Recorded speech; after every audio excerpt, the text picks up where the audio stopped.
வணக்கம். இது உங்க நூப் ட்ரேடர் தமிழ். இந்த பதிவில வர எதுவுமே டிப்ஸோ, கால்ஸோ கிடையாதுங்க. ஸோ ட்ரேட் எடுக்கிறதுக்கு முன்னாடி உங்க ஃபினான்ஷியல் அட்வைசரையோ, இல்ல செபி ரிஜிஸ்டர்ட் அனலிஸ்ட்டையோ கேட்டு ட்ரேட் பண்ணுங்க. வாங்க இன்னைக்கு வீடியோக்குள்ள போலாம். ஸோ இப்போ நம்ம நிஃப்டி கேண்டில்ல இருக்கோம். டே கேண்டில்ல.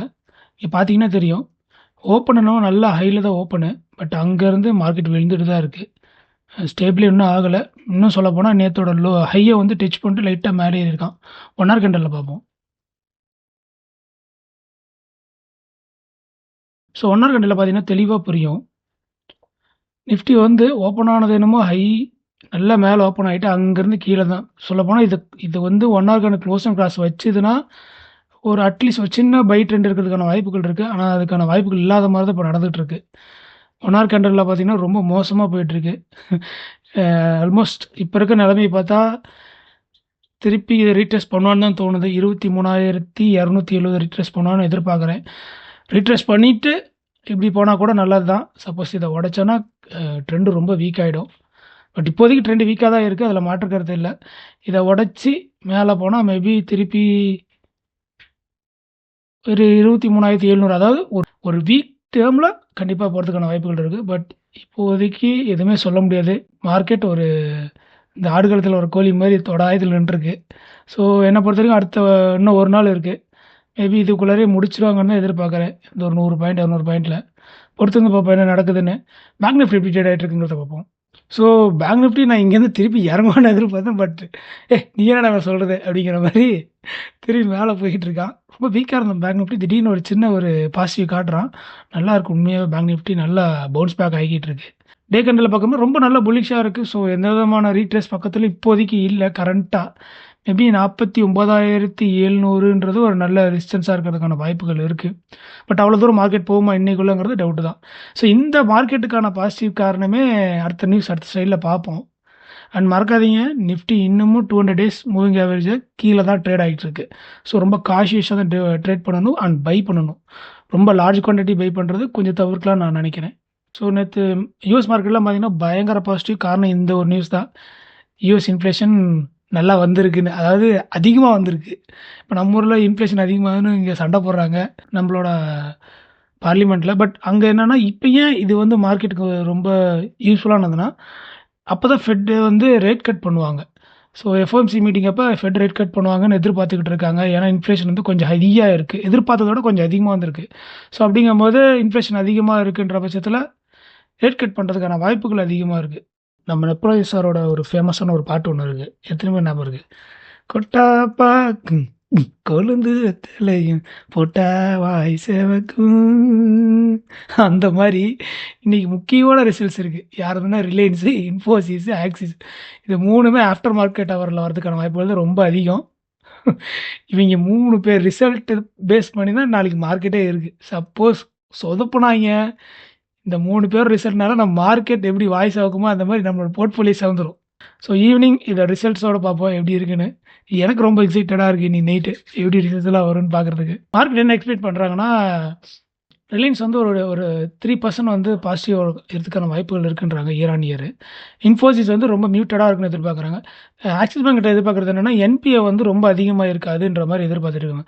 சப்போஸ் என்பிஏ அதிகமாச்சுன்னா இவங்களோட ப்ராஃபிட் வந்து ஏறாமல் லைட்டாக டிக்ளைன் இருந்ததுன்னா, இவங்க 3% கீழே இருந்தாங்கன்னா சொல்லணும் அவசியமே இல்லை. நம்ம போர்ட்ஃபோலியோவில் நாளைக்கு சேவ் பாயிண்ட் அடிச்சு விட்ருவாங்க. அண்ட் அடுத்த நியூஸ் போவோம். ஸோ நேற்று வந்து ஹெச்டிஎஃப்சி ஏஎம்சியோட ரிசல்ட் வந்து சரியான ரிசல்ட்டுங்க. நெட் ப்ராஃபிட் வந்து 31% அதிகமாக இருக்குது. ரெவன்யூ 39% அதிகமாக இருக்குது. இதெல்லாம் இயர் ஆன் இயர். இதில் நான் என்ன யோசிக்கிறேன்னா, இது எது ரிசம்பிள் பண்ணுதுன்னா, லைக் எஸ்ஐபி போடுறாங்கல்ல மக்கள், அது வந்து ரொம்ப அதிகமாகிடுச்சுங்க. ஸோ சூப்பராக போட்டுட்ருக்காங்க எஸ்ஐபி. நானும் ஒரு ஹெச்டிஎஃப்சியில் ஒரு எஸ்ஐபி போட்டுட்ருக்கேன். ஒரு சின்னதாக நான் டேர்ம் இன்சூரன்ஸ் போடுறேன். அந்த இன்சூரன்ஸ் அமௌண்ட்டை அப்படியே நான் இன்வெஸ்ட்டும் பண்ணுறேன். எவ்வளோ போடுறேனோ அதுக்கான அமௌண்ட் அப்படியே ஈக்குவலாக இன்வெஸ்ட்டும் பண்ணிட்டு வந்துட்டுருக்கேன். ஃப்யூச்சருக்கு சப்போஸ் நம்ம எடுத்த டேர்ம் வரைக்கும் நம்ம உயிரோட வந்துட்டு என்ன பண்ணுறது, அந்த டீம் வேணும்ல, அதுக்காக சேர்த்து வச்சுட்டு வரேன். ஸோ மார்க்கெட்டில் இன்றைக்கி எப்படி ட்ரேட் ஆகுதுங்கிறது பார்ப்போம். HDFC AMC. ஸோ பார்த்தீங்கன்னா தெரியும், இன்றைக்கி ஒரு 1% நேற்றே கிட்டத்தட்ட ஒரு 4.5% ஏறினா ஹெச்டிஎஃப்சி ஏஎம்சி. ஸோ சரியான ரிசல்ட் ஹெச்டிஎஃப்சி ஏஎம்சிட்டு பார்த்தீங்கன்னாலே தெரியும். இங்கே பாருங்கள் வேல்யூம் ஸ்பைக் எப்படி இருக்குன்னு. சூப்பரான வேல்யூம் ஸ்பைக்கு. ஸோ இந்த நல்ல நியூஸ் நம்மளோட கோடை தொட்டுட்ருக்கா. இதை உடச்சி திருப்பி இது வரைக்கும் வந்தாங்கன்னா இங்கே வாங்கியிருப்பாங்களே ஒரு எப்போ கிட்டத்தட்ட ஒரு 4-5 மாதம் முன்னாடி வாங்கியிருப்பாங்க. பிரேக் அவுட் ஆகுது அப்படின்னு ஒரு நப்பாசியில் இந்த இடத்துல யாராவது நம்மள மாதிரி வாங்கியிருப்பாங்க. ஸோ அவங்களுக்கு ஒரு சந்தோஷமா இருக்கும். அப்பாடி திரும்பி மேலே வந்துட்டான்ப்பா வித்து தள்ளிட்டு போகிறதுக்கு ஒரு வாய்ப்புகளா இருக்கும்னு நான் நினைக்கிறேன். அண்ட் ரிசல்ட் சூப்பரா இருக்கு. இது எத எத ரிசெம்பிள் பண்ணுதுன்னா என்ன பொறுத்தவரைக்கும் ஸ்டாக் மார்க்கெட் வந்து ஒரு சின்ன ஃபாலுக்கு போயிட்டுருக்கு. பட் லாங் ரன்ல பார்த்தீங்கன்னா கீழ இருக்கிறதுக்கான வாய்ப்புகள் சுத்தமா இல்ல. ஒரு எல்லாரும் சொல்ற மாரி ஜப்பானோ, சைனீஸ் மாரியே வரதுக்கான வாய்ப்புகள் ரொம்ப ரொம்ப கம்மியா இருக்குன்னு தான் நான் எதிர்பார்க்குறேன். ஸோ நீங்க என்ன எதிர்பார்க்குறீங்கிறத கீழ கமெண்ட்ல தெரிவிங்க. ஸோ நம்ம எல்லாருக்கும் தெரியும் பிப்ரவரி 1 வந்து பட்ஜெட் இருக்கு. 2025 பட்ஜெட். எல்லாரும் அதுக்கு தான் உற்று நோக்கிட்டு இருக்காங்க. எப்படி ரிசல்ட்ஸோ அதுக்கப்புறம் ரிசல்ட் வரக்குள்ள காப்பாத்திச்சாலோ இல்ல நம்மள கீழ தள்ளி விட்டுருச்சுனாலும் பட்ஜெட் தான் நம்மள காப்பாத்தி ஆகணும். அந்த வகையில இன்ஃப்ராஸ்ட்ரக்சருக்கும் நம்மளோட ரயில்வே செக்டாருக்கும் பார்த்தீங்கன்னா, கிட்டத்தட்ட ஒரு 15% அதிகமா ஃபோக்கஸ் குடுக்குறதுக்கான வாய்ப்புகள் இருக்குன்ற மாரி சொல்லியிருக்காங்க. பட்ஜெட்ல ஓவராலா. ஐ மீன் லாஸ்ட் இயரோட பட்ஜெட்ல வந்து 18% அதிகமா இருக்கிறதுக்கான வாய்ப்புகள் இருக்கு. அப்படின்னு ஒரு நியூஸ் வெளிய பரவலா பேசிக்கிட்டு இருக்காங்க. அண்ட் அது இல்லாம இன்னொரு ஷேர் அதுல ஒரு நியூஸ் வந்திருக்கு.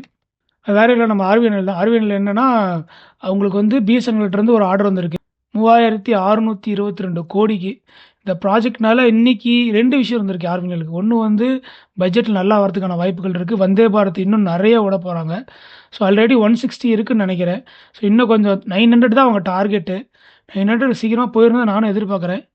அண்ட் இது ஒரு நியூஸு. 2வது நியூஸ் வந்து பார்த்தீங்கன்னா இந்த பிஎஸ்என்எல் நியூஸ் தான். ஸோ இது இன்னைக்கு மார்க்கெட்ட எப்படி பூஸ்ட் பண்ணியிருக்கு இந்த ஷேர்ன்றத பார்ப்போம். இதுல வந்து 4.5% அதிகமாயிருக்குன்னு போட்டிருக்காங்க. இப்ப எப்படி ட்ரேட் ஆகுதுங்கிறத பார்ப்போம். ஸோ நியூஸ்னா இப்படி இருக்கணும். எப்படி? கிட்டத்தட்ட ஒரு 8.5% அதிகமாயிருக்கு. ஷேர் விழுந்ததுன்னு பார்த்தீங்கன்னா, கிட்டத்தட்ட 640லேருந்து இப்ப ரூ. 400 இருக்கு. ரூ. 200 ஸோ இங்கேருந்து ஏறுனா கிட்டத்தட்ட 50% மேல ஏறணுங்க. ஆல் டைம் ஹை வரணும்னா. பட் நெறைய பேர் இங்க வாங்கிறதுக்கான வாய்ப்புகள் இருக்குங்க. லைக் இந்த ஒரு பிரேக் அவுட்ல வாங்கியிருப்பாங்க. ஸோ ஜூன் மாதம் போன வருஷம் வாங்கியிருப்பாங்க. அந்த ரேஞ்சுக்கு இன்னும் ஒரு 5% தான் இருக்கு. ஸோ இங்க வந்தா கூட பாதி பேர் கழட்டி விடலாம். ஒரு சில பேர் என்ன பண்ணியிருப்பாங்க, இங்க வாங்கியிருப்பாங்க. ஸோ இங்க வந்துட்டு ரிட்டர்ன் இங்க எடுக்கிறம்போது இங்க வாங்கியிருப்பாங்க, இல்ல இங்க வாங்கியிருப்பாங்க. அவங்களுக்கு இன்னும் ஒரு 10% தான். ஐ மீன் இன்னும் ஒரு 20% இருக்கு அவங்களுக்கு. ஸோ இந்த நியூஸ் இன்னும் கொஞ்சம் அதிகமா வந்து இந்த பட்ஜெட் அப்ப இங்க கொண்டு வந்து நிறுத்திட்டாங்கன்னா, நெறைய பேர் இதோட ஐ மீன் இதோட விட்டுருப்பா அப்படி ஓடிருக்காங்க வாய்ப்புகள் இருக்கு. பொறுத்து வந்து பார்ப்போம் என்ன நடக்குதுன்னு. அண்ட் அடுத்த ஷேர் போவோம். ஸோ ஒரு 3 to 4 இயர்ஸ் முன்னாடிலாம் யுஎஸ் கிட்ட இருந்து ஒரு நோட்டீஸ் வருதுன்னு வச்சுக்கோங்களேன். ஒரு ஏதோ ஒரு விஷயம் இருக்கும். ஏதோ ஒரு இந்த இந்த ட்ரக் வந்து சரியில்ல அப்படின்னாலோ, இல்ல அப்ரூவ் ஆயிருச்சுனாலோ பயங்கரமா வாலடைல்ல ட்ரேட் ஆகும். அந்த வகையில அலம்பிக் ஃபார்மா வந்து ஒரு கிட்ட இருந்து அப்ரூவல் கிடைச்சிருக்கு. ஒரு ஜெனரிக் வந்து டேப்லெட் ரிலீஸ் பண்றதுக்கு. ஷேர் எப்படி ட்ரேட் ஆச்சுங்கிறத பார்ப்போம். ஷேர்ன்னு பார்த்தீங்கன்னா ரொம்பலாம் இல்லங்க. மைனஸ்ல தான் இருக்கான். காலைல நல்லா அப் ஆயிருக்கான். பட் அங்கருந்து மறுபடியும் கீழ ஃபால் ஆயிட்டு இருக்கான். ஷேர்ன்னு பார்த்தீங்கன்னா, கிட்டத்தட்ட ஒரு சின்ன சப்போர்ட் கிட்ட தான் ட்ரேட் ஆயிட்டு இருக்கிறான். ஒரு 2, 3 இயர்ஸ் முன்னாடிலாம் பார்த்தீங்கன்னா, இந்த மாரி ஒரு நியூஸ் வந்ததுன்னா, அந்த மார்க்கெட் அந்த ஷேர் நல்ல இது ஒரு சூப்பரான நியூஸ் இது. ஸோ ஷேர் சர்ருன்னு மேல ஏறிக்கிட்டு இருக்கும் ஒரு செட் ஆஃப் டைம்லலாம். இப்பலாம் பார்த்தீங்கன்னா, ஒரு நல்ல நியூஸ் தான் இது. பட் கண்டுக்கவே மாட்றானுங்க. என்ன பொறுத்தவரைக்கும் ரொம்ப அண்டர் ரேட்டட் ஒரு செக்டார்னா அது ஃபார்மா தான் இப்போதைக்கு. இப்ப நம்ம ஆனந்த் சீனிவாசன் அடிக்கடி சொல்லுவாரு. ஓலாவ பத்தி. ஸோ என்ன சொல்லுவாருன்னா, இந்த மாரி இந்த பஜாஜ், டிவிஎஸ்லாம் பார்த்தீங்கன்னா, நம்ம ஆளு பிரேக்ஃபாஸ்ட்டா சாப்ட்டுருவானுங்க ஈவிக்கு வந்துருச்சுனான்னு. ஸோ கன்வெர்ட் ஆகி ரொம்ப வருஷம்லாம் இல்ல. கிட்டத்தட்ட என்ன ஒரு 1 வருஷம் இருக்குமா? ஈவிக்கு மாறி பஜாஜ். பஜாஜ் பார்த்தீங்கன்னா 4000 அதாவது ஜனவரியோட ஃபர்ஸ்ட் வீக் சேல்ஸ் மட்டும் இது. கிட்டத்தட்ட பஜாஜ் வந்து 4500 சேல் பண்ணிக்குது. அதாவது வேகனோட ரிசல்ட் வாங்குனதுங்க. அதாவது டீலருக்கு வித்தது கிடையாது இது. இது ஆக்சுவலா கஸ்டமரே வாங்குனது. கிட்டத்தட்ட 4500 வண்டி சேல் பண்ணியிருக்காங்க. சேத்தாக்லாம் பயங்கரமா ஓடிட்டு இருக்குங்க பஜாஜ்ல. அண்ட் ஐஸ் கியூப்னு நெனைக்கிறேன் டாட்டால. சாரி டிவிஎஸ்ல. ஸோ அவங்க வந்து 6144 இவங்க ஆக்சுவலா கொஞ்சம் முன்னாடி வந்துட்டாங்க பஜாஜோட. இவங்க நல்ல சேல்ஸ் இருக்கு. ஆக்சுவலா ஏத்தர் வந்து ஓலாவ பீட் பண்ணிட்டாங்க. 4வது இடத்துக்கு போயிட்டாங்க ஓலா. 3வது இடத்துல இருக்கிறது ஏத்தர் தான். ஸோ ஹீரோ மோட்டோகார்ப்பும் ஏத்தரும் ஒரே கம்பெனி மாரின்னு வச்சுக்கோங்களேன். இவங்களோட சப்சிடி மாரின்னு வச்சுக்கோங்க. ஏன்னா நெறைய ஃபண்ட் பண்ணியிருக்காங்க ஹீரோ. ஸோ கண்டிப்பா ஃபியூச்சர்ல டேக் ஓவர் பண்ணியிருப்பாங்க. அப்போ ஹீரோ ஒண்ணும் பிரச்சனை கிடையாது. ஒரு நல்ல விஷயம் தான் ஹீரோ பொறுத்தவரைக்கும். ஓலா தான் இங்க மாட்டிக்கிட்டாய்ங்க. அப்படியே குறைஞ்சிட்டு வருது. நேத்து கூட ஒரு நியூஸ் பார்த்தேன். நியூஸ் இல்ல. ஒரு ஆட் பார்த்தேன். 50,000க்கு S1 கொடுக்குறேன் அப்படின்னு. ஏய் என்னய்யா பேசுற? 50,000க்கு குடுக்குறியா? எப்படி நீ ப்ராஃபிட் பண்ணுவன்னே தெரியல. ஸோ இந்த நியூஸ் எப்படி இம்பாக்ட் ஆயிருக்குங்கிறத பார்ப்போம் மார்க்கெட்ல. ஸோ இந்த நியூஸுக்கு எனக்கு சம்மந்தமே இல்லாத மாரி ஒரு 2.5% ஏறிட்டு இருக்கான் ஓலா. பாட்டம்ல தாங்க இருக்கான். ஆல்மோஸ்ட் எங்க இருக்கானோ இன்னும் லிஸ்ட் ஆன அந்த இடத்துக்கு கூட வரல. அதோட கீழ தான் ட்ரேட் ஆயிட்டு இருக்கு. லிஸ்ட் ஆனது 80 பக்கத்துல. இப்ப ட்ரேட் ஆனது என்னமோ 75 பக்கத்துல தான். என்ன பொறுத்தவரைக்கும் இத வாங்கலாமா இந்த ஸ்கிரிப்ட்ட பத்தி பேசினீங்கன்னா, நான் சிபி ரிச் அனலிஸ்ட் கிடையாது. நான்லாம் இத பத்தி யோசிக்க கூட மாட்டேன். ஓலா வாங்குறத பத்தி. ஏன்னா ப்ராஃபிட்டபுளும் கிடையாது. இப்படி ரூ. 50,000க்கு அவன் வண்டிய குடுத்தான்னா, எப்படி அவன் ப்ராஃபிட்டபுளா போறான்? இது என்ன Zomatoவா? இன்னைக்கெல்லாம் நாளைக்கு வந்து மக்கள பிடிச்சு அப்புறம் வாங்கிக்கலான்னு. ஏன்னா Zomatoக்கு தான் ரூ. 20 ரூ. 10 பொருளு. நான் எக்ஸ்ட்ரா ரூ. 10 போடுறேன்னா பெருசா நினைக்க மாட்டேன். ஆனா நான் எக்ஸ்ட்ரா 50,000 போடுவேனா? யோசிப்பேன். ஸோ இதுதான் விஷயம். ஓலோ ஃபியூச்சர் இருக்கான்னு கேட்டீங்கன்னா, ரொம்ப கஷ்டங்க. பஜாஜ் எப்படி ட்ரேட் ஆகிட்டு இருக்கிறத பார்ப்போம். ஸோ பஜாஜ் பார்த்தீங்கன்னா, நல்ல நியூஸ் வந்தது பஜாஜுக்கு. ஆனா அவன் பார்த்தீங்கன்னா -2.2ல இருக்கான்.